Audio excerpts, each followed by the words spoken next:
to share with you some personal experiences with regard to fundraising. Not my favorite topic. I hate fundraising. Anyone here like fundraising? Give me my hands.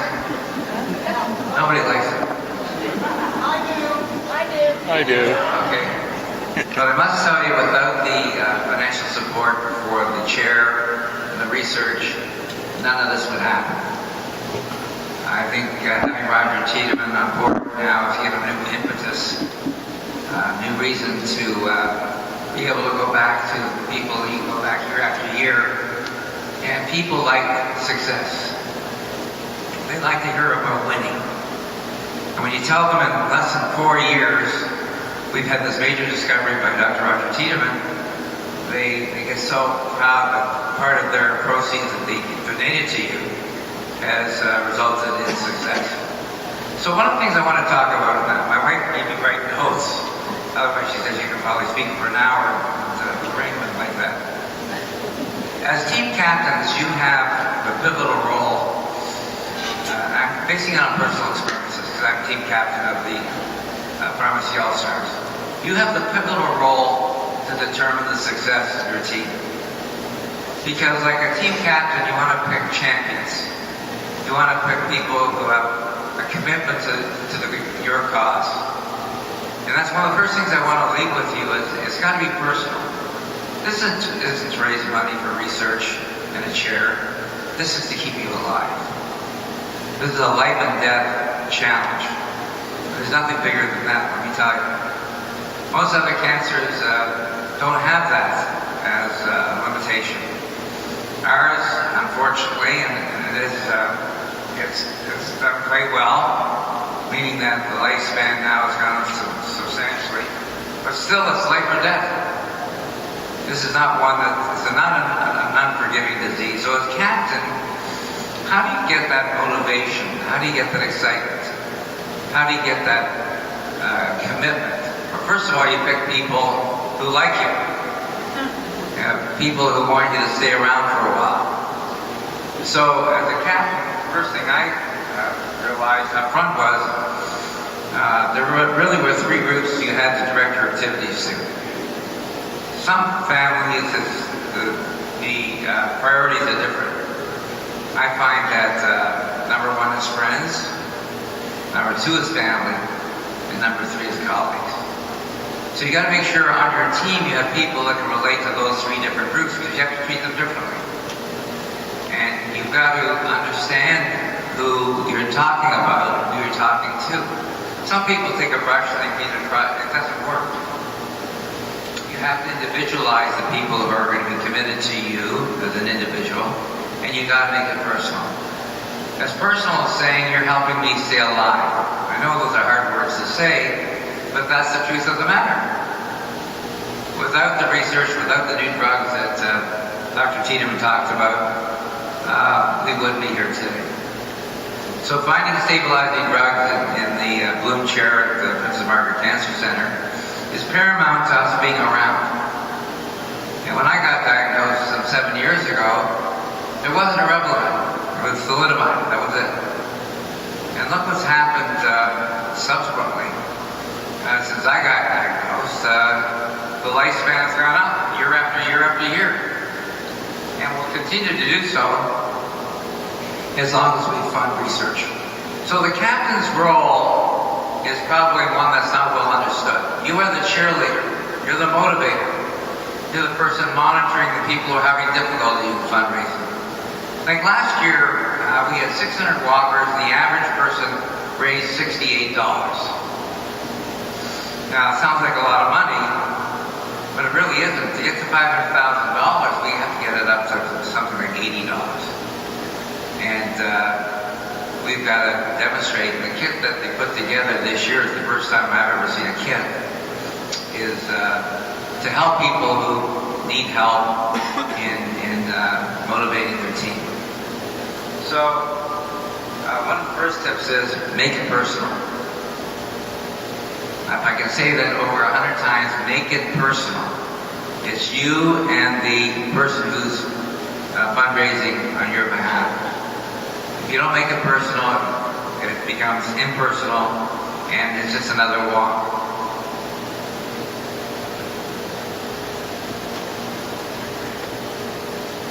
Also the composition of the team. I don't think any of us spend enough time, me in particular, at determining who are the best fundraisers that should be on the team. You can't be lethargic and a type minus triple A personality to ask people for money. Because there are a lot of walks going on, so you have to somehow isolate this walk as being a very critical walk. It's my best friend, it's my cousin, it's my aunt, it's my mother, and that's one of the things I want to leave with you, that, and I'm going to repeat it over and over again because I'm tired of saying personal, but that really is the one word, personal. You don't make it personal, it won't happen. The other thing is, as captain, you have to set a target for your team. And I found that a minimum of 10 people on a team is absolutely the minimum. If you don't have 10 people on a team, you can't achieve a target that's going to respond to $500,000 in total. So you have to have a goal. So if you get 10 people, and you set the goal at $1,000 a person, or $500 a person, whatever the correct number is, based on economic availability, then they know they're part of a team effort to achieve a particular target. I found that works quite well. And I always seem to, when they get to a certain level, I move the bar up very, very, very slowly. And we achieve level A, I go to A+. And then, of course, we have the prizes. We had the most outstanding prizes last year. This year, we're repeating with the number of them. But only 80 people raised $1,000. So, it was a heck of a, you talk to a lottery. If you're one of the 80 people and there's about 10 significant prizes, one was a trip for two to St. Martin that Molly and I donated, and Nancy Kaiser, who's never taken 2 weeks vacation in her life, went with her husband, and she said she had a time of her life. And she was one of the people who had raised over $1,000. She asked me, are you having it again this year? I said, yes, it's in January. She said, we're gearing up already. It was such a fantastic time. So, one of our goals this year is we had 600 walkers, which was a record. But at $68, it made it very challenging. So one of the goals this year is, let's get our 600 walkers, but let's get $800, which would add up to a much larger number. And $1,000 would be $600,000. And so that's one of the goals. So as captain, one of your key responsibilities is goal setting, motivation, cheerleader. You got a multi-purpose role. The other thing is, any number of people above 10 people is a bonus. Because if you get more than 10 people, it makes the job a lot easier.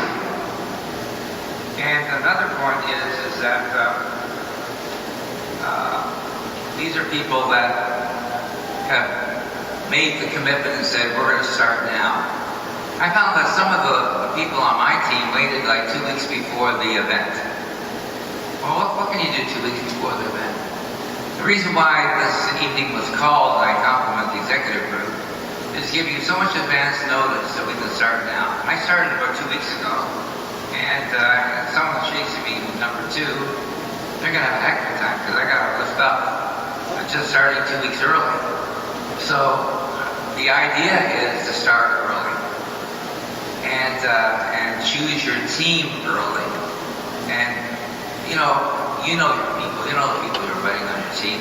Make sure you've got people who can interrelate with other people, people who've got a wide scope of interpersonal skills, people who don't become destroyed when they hear the word no, because you're going to hear the word no because there's so many walks. I'm 14 walks already. Well, this is 50. And that's really important. The bonus this year is Roger Tiedemann never thought he would be a bonus. But I've thrown the Tiedemann word out to about a dozen potential donors, and they've all jumped into it. Because as I said earlier, they want to be part of success. And I thank them for their past efforts because of them, Dr. Tiedemann, with other support from other groups, was able to achieve this world-class discovery. I said, if you want him to take it to the next step, like, okay, we got the discovery, now what are you going to do with it? I said, that takes money. And unfortunately, a little bit of government, he's talking about what to pay for dinner tonight. They absolutely don't fund research in Canada. The other thing that works quite well that I found out, when you divide up the number of people you know that will support you, there's some really higher economic people who might give 1,000, 2,000. I do that by letter.